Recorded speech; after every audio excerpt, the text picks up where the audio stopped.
In this session, we are going to see about the molding machine. This machine is a device which consists of some interrelated parts to transmit and modify various forces and motion to aid in making of a sand mold. So, the sand mold can be made by hand, but at the same time, if you use the molding machine, a molding machine to make those sand molds, so it has its own advantages. And we have a little increased productivity because of using this molding machine. And this generally this molding by hand is a very slow and laborious process. It involves more labors, human labors. And the molding machine yields good results because it imparts uniform hardness to rammed mold, because the ramming is done uniformly.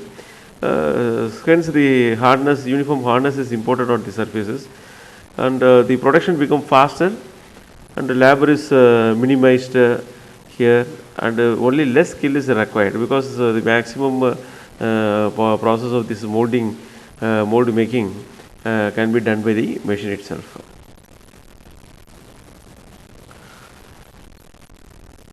So these are the various operations on molding machine. The ramming of molding sand by jolting or squeezing or slinking. So according to this ramming, we can classify the molding machine into jolters, squeezers, or slingers, like that. And rolling or rocking molds are cores or through 180 degree. That is, it will have inverting phenomena. And wrapping of pattern or core box by vibrating it. So this wrapping of a pattern or core box can be done by little vibrating it, so that it can be easily removed. And this drawing of a pattern or core box by raising or lowering the pattern or core box. So the maximum work which was done by hand in manual process is replaced by these machines. So we'll have sophistication in its process. And regarding this type of molding machines, as I said earlier, because of this ramming action, we can classify those into jolting, squeezing, slinging, and blowing. So this is a schematic representation of a jolt Q's pattern draw molding machine. Here we have various parts.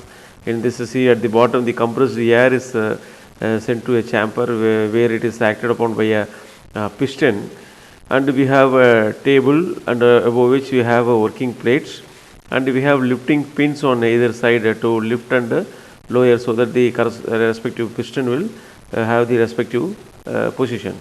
And there is a vibrators to just vibrate the runners, risers, runners, sprues, and other pattern, etc., so that it can be easily removed from the molder. And we have a core box at the top, and we have this match plate pattern. See here how this pattern is of one of the types called match plate pattern. So we have a match plate, so above which we have this pattern. So once the sand is filled up in this area, it will form the shape of particular shape what it is shown here. Thank you.